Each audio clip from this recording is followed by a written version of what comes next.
want you to go with me, if you would, into the book of Luke. John was just talking about Luke and Luke's writing and how we're looking at Luke's writing in the book of Acts on Wednesday night. And yes, there is a correlation between the work of the Holy Spirit and what's going on in the book of Acts, and we're going to be paying close attention to that. Nevertheless, in the book of Luke, Luke captures for us a rather unique discussion, and it's one that has caused a lot of controversy over the years because people say, well, it's just a parable. And if it's a parable, it's, just a story. But if it is a story and a depiction of what actually happened.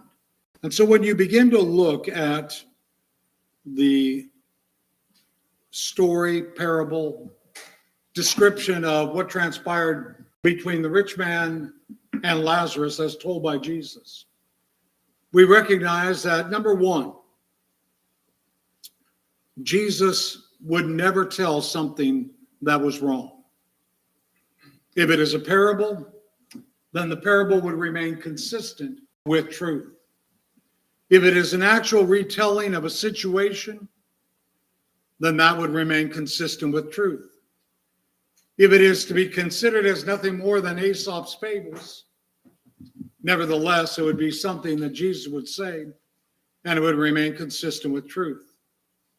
What I find interesting in this example is that in no other parable did Jesus use proper names as he did here. So I'm convinced that this is a retelling of something that actually transpired. So it begins in Luke, the 16th chapter and verse 9. Notice how Jesus starts out. Now there was a certain rich man who habitually dressed in purple fine linen, gaily living in splendor every day. Now again, remember that Jesus is deity. There's no way to deny that fact. Individuals down through the years have said, he's a great moral teacher, but he's not deity. Now just stop and ruminate on that for a minute. How could he be a great moral teacher if he wasn't deity? Because he accepted recognition as deity. He acknowledged that he was deity. And no great moral teacher would acknowledge or accept such and still be considered a great moral teacher. Sin is morally wrong. To put yourself off as deity or anything that you're not is wrong. So you got a couple choices. Either Jesus is who he claims to be, or he is a liar, a fraud, or worse, or he's not to be taken into any kind of account because he's got the intelligence of a rutabaga. And I don't think any of those are true. Jesus proved himself over and over and over again as to who he is. Luke, as the beloved physician, is writing to a man by the name of Theophilus, who is, according to history, a sort of Roman official. He is writing that which has to be precise and according to everything that did indeed happen. It is a document of court record, for want of a better term. It is being written on behalf of Paul, who at the time of the writing, probably of Luke, and definitely of Acts, Paul is in prison in Rome. And Luke, as his physician and as an eyewitness to everything that had gone on, is writing Luke and Acts under the inspiration of God. What is being written in Luke is authenticated because, one, it's from God. Two, he's quoting Jesus directly. Three, by de facto. The Roman government is giving it credence as well, by Theophilus accepting it on behalf of Luke writing it to lay out everything that transpired. Now, it's tax season. Y'all filed your taxes? Don't answer. When you signed that 1040 form, you signed it under penalty of perjury. You sign, in essence, you sign your life away. This is what I'm saying is true. So when Luke does this, he's saying under penalty of perjury. It's true. And I can realize that it's true because of who Jesus is. So this account in Luke 16 is exactly true. And what it does is it pulls back the veil so that we can see what happens after this life is over. That's what I find fascinating. Because many of us have apprehension about death. It's a great scene in Field of Dreams and opening a baseball season. And yes, the Dodgers lost yesterday. But today's another day. But there's a great scene in Field of Dreams. And James Earl Jones is being invited by the players who have come back to go into the cornfield. And he doesn't know if he wants to go. And he's kind of giddy and he's apprehensive. And he goes, well, what's beyond there? And the players say, well, come. And they're players from old times and they had passed away. And again, realize it's just a movie. But come on. And so he reaches a hand in and he kind of laughs. And that laugh, with his deep bass voice is infectious. He has that great smile. And then little by little, he goes into the cornfield, not to be seen again. What's beyond the cornfield? What's beyond this life? We all want to know. We want to know. Luke 16 tells us. Luke 16 opens it up because we realize that, that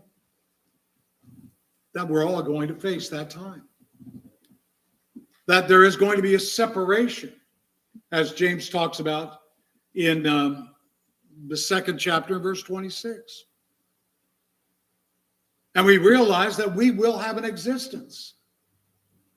We're not going to be like, unfortunately, the little dog, and I've got dog fever. Every dog I see, I go, oh, he's my dog. He needs to come visit me. Some dogs, maybe not so much. But we're not going to be like a dog that has no existence beyond this life. We know that there will be something after this life. Luke 16 clearly tells us that. James tells us that there is a separation between the soul and the spirit, and between that which is the physical body. Physical body is here and gone, but we continue on. And we know that there's a time and a season for everything. Solomon talks about it in Ecclesiastes, the 3rd chapter, verse 2. There's a time to be born and a time to die. As it is appointed for man to die once, and after this comes the judgment. So we realize that in this life, we have this life to prepare for that which is to come. Luke 16 tells us all of that. And in rather vivid detail, if you would. And I realize even to talk about the specter of death is troubling for some. But it's It's part of life. It's what our life leads to. Joseph Reingold, who was a doctor of some merit, he was at a symposium years ago, and the symposium was focusing on death and dying. And what Reingold was quoted as saying, and it's really registered with me. I was reading the symposium when I was doing some classes on thanatology, which is a study of the dead. And I was actually teaching a class on it. And just some of the strange things that cultures do with dead and the events leading up to. Anyways, what Reingold said was, and I quote, "The central anxiety of mankind is mankind's anxiety over death." And you stop and you think about it, and yeah, it's rather profound. And then you come back to yourself. Have you really ever addressed the thought in your mind? Or you just kind of put it out there, I don't really have to worry about it. Well, Luke 16 reminds us that there's hardly a step between life and death. And so as we look at Luke 16, not only is there that reminder that one day we're going to pass from it, but there are a lot of things in this example of these two individuals, the rich man and Lazarus, that debunk so much of what is thought of today. For example, go into that 16th chapter and let's read a little bit about it. And in verse 19, "Now there was a certain rich man, habitually dressed in purple and fine linen, gaily living in splendor every day. And a certain poor man named Lazarus was laid at his gate, covered with sores, longing to be fed with the crumbs which were falling from the rich man's table. Besides, even the dogs were coming and licking his sores.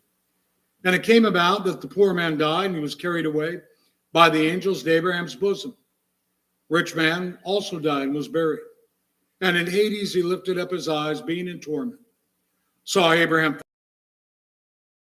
and he cried out and said, Father Abraham, have mercy on me, and send Lazarus, that he may dip the tip of his finger in the water, cool off my tongue, for I'm in agony in his flame." So now notice what he's saying. I see many of you out there, you've got your water, and I have a water up here for prop and to drink. But he's saying, I'm in agony in his flame. Just dip the tip of his finger. I want some relief. So there is a cognizance after death, an awareness. But that brings to a point. And let's get to the point here in a second as we read on a little bit further. So I want you to hold that thought. Abraham, verse 25, said, Child, remember that during your life you received your good things, and likewise Lazarus bad. But now he is being comforted here, and you are in agony. So now we also know that after death there are two places, two distinct places. And the word Hades is used. The word Hades simply means the Hadesian world, the world of the dead or the unseen world. And now we know that in Hades, there are two places. There's one that is where comfort is offered. There's another where torments. Well, let's read on a little bit further. Verse 26, beside all this, between us and you, there's a great chasm fixed, in order that those who wish to come over from here to you may not be able, and that none may cross over from there to us. He said, this is a rich man, then I beg you, Father, that you send him to my father's house. For I have 5 brothers, that he may warn them, lest they also come to this place of torment. But Abraham said, they have Moses and the prophets. Let them hear them. But he said, no, Father Abraham. But if someone goes to them from the dead, they will repent. But he said to him, if they do not listen to Moses and the prophets, neither will be they persuaded if someone rises from the dead. Now you look at this and you go, okay, that's pretty straightforward. But when you look at this, you realize that there are individuals, as we've already talked about, who are not willing to accept what Jesus says. And those individuals are the modernists. Modernists are individuals that discount death, discount life after death. We've been studying on Sunday afternoons on and off for several months about what the church was like in the first century, the changes that came in, the apostasy, then we started looking at cults. One of the cults that we did not talk about was that of Christian Scientists. And if you notice the writings of Mary Baker Eddy, here's what she said, which is from the Church of Christ Scientists, quoting now, from Science and Health with Key to Scriptures. Quoting now, matter and its effect, sin, sickness, death, are states of mortal mind which act, react, and then come to a stop. They are not ideas, but illusions. I'm going, what? Sit back and really think about that. Now, many of us know Riccardo Berdini. Okay, Riccardo, member here, he's been spending a lot of time in Vegas doing his magic act and trying to get his production company up and running. Riccardo is an illusionist. He does feats of prestidigitation and other ways that he's able to perpetrate his tricks on the unsuspecting.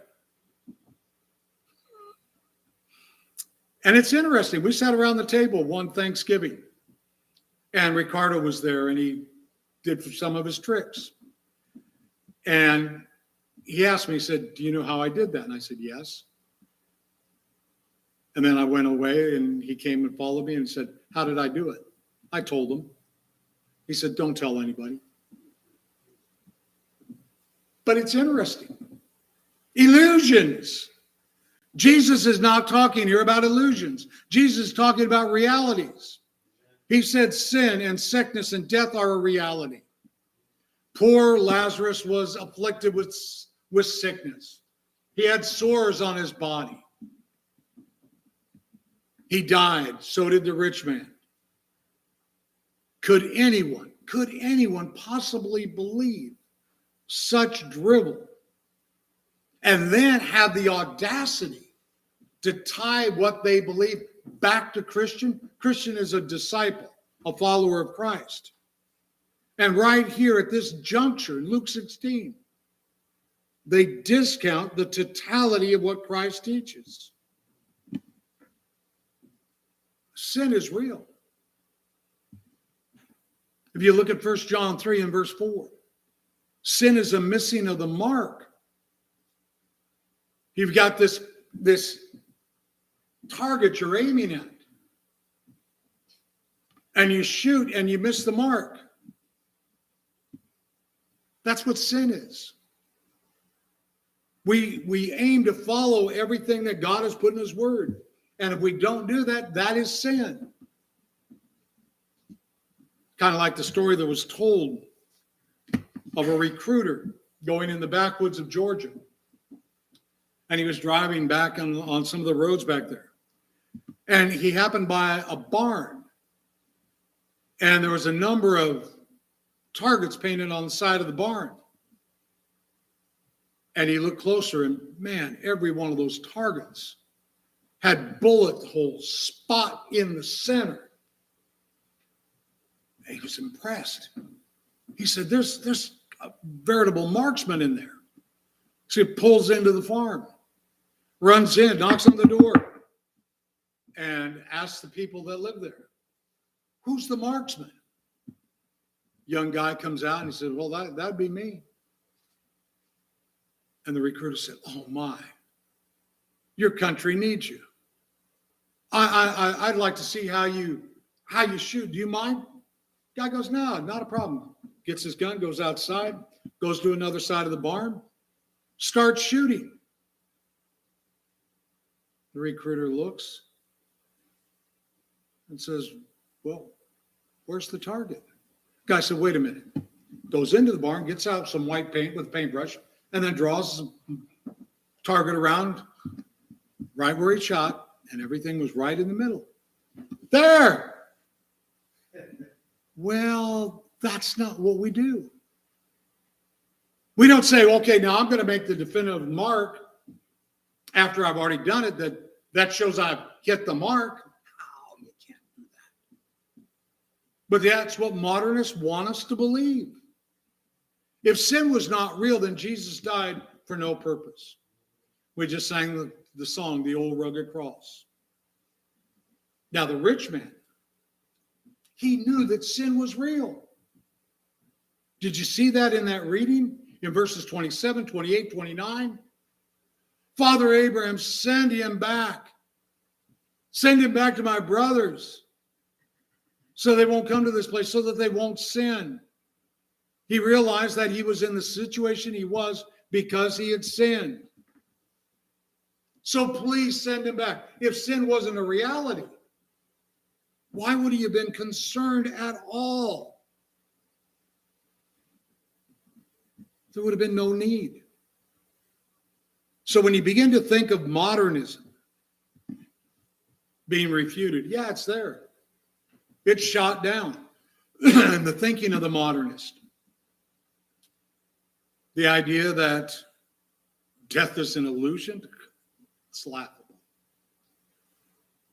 Absolutely laughable. And yet there are millions of people that subscribe to it. Well, physical suffering, we know is a reality. As you get older, you're going to suffer.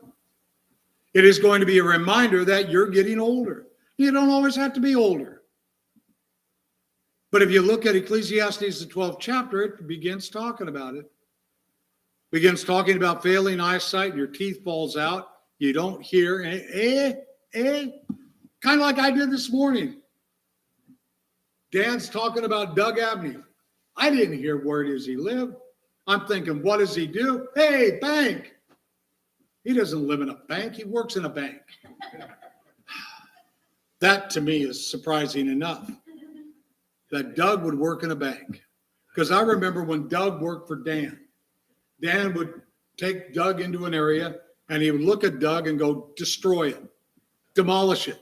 And Doug would demolish it. When he would come in later on in the day to have class with me here at the church building, he would have dust and everything all over him. I go, what'd you do today? With a big happy smile, I destroyed a room. And for those of you that know Doug, you know that Doug is about this tall and built like a fire plug and stronger than a bull ox. And for him to be working at a bank. But that's what happens. We get older. We don't hear. We start hearing creaks. Oh, there's that creak. The floor's creaking under me. That's not actually me. I was hoping you would think it was. But we creak. We get old. We get sickly. And we die. And it's not an illusion. It's a reality. And all those things happen to us because sin entered into the world. And that's what sin's all about. You look at another Lazarus in the 11th chapter of John. And Jesus got word that his friend Lazarus was close to death. Now, some now begin to speculate and say, this Lazarus, same one in 16. I don't think so. Because the Lazarus in 11 was not poor, was not a beggar or anything of that nature. But Jesus gets word that his friend Lazarus is sick. And he waits 4 days. Then he goes, and then he stands before the tomb. It says, roll the stone away. And they go, no. It's been 4 days. The putrefaction is going to start. It's going to be a stench. And they roll the stone away. Jesus cries out, Lazarus, come forth. Lazarus came out of the tomb, bound hand and foot, alive and well. So much so that in the 12th chapter, we find that the hierarchy of the Jewish nation decides they not only got to kill Jesus, they got to kill Lazarus because he is walking proof of the fact that Jesus is deity. So just in what we looked at so far, we've seen that the story, the illustration of the rich man and Lazarus, which pulls back this veil, already begins to shoot holes in a lot of thinking that people have today. But our time is up this morning. But we'll come back this afternoon and we'll talk a little bit more about mysticism and other things that are shot down. And a lot of people do believe you can communicate with the dead and that the dead communicate with us. But such is not the truth. So there's a lot of takeaways that we can get from the story, the illustration, the example of the rich man and Lazarus. Well, I'll leave you with the lesson there for right now. I would encourage you to think about the things. Read over the story again. Look at it. Understand it. And realize that not only in this example do we find things debunked that people believe today, but when you put the Bible to the test, it will debunk so much of what man holds to be true. Because remember, truth is from the Greek word, aletheia, which means conformity to fact. And yes, sin is a reality. Sickness is a reality. Death is a reality. An existence of life, an existence of being, albeit in a spiritual form, is a reality. So this life is not the end all and the be all of everything.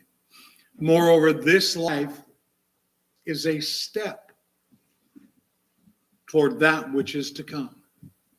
And we want that which is to come to be far and away better than that which is. To that end, if there are any here who have not put on Christ in the waters of baptism, everything is ready for you. The only thing that's missing is your willingness. And if there are any that are subject to that invitation, or if you're online and you would want to set up a study, we'll be glad to. Or maybe you need the prayers of the congregation for strength and or encouragement.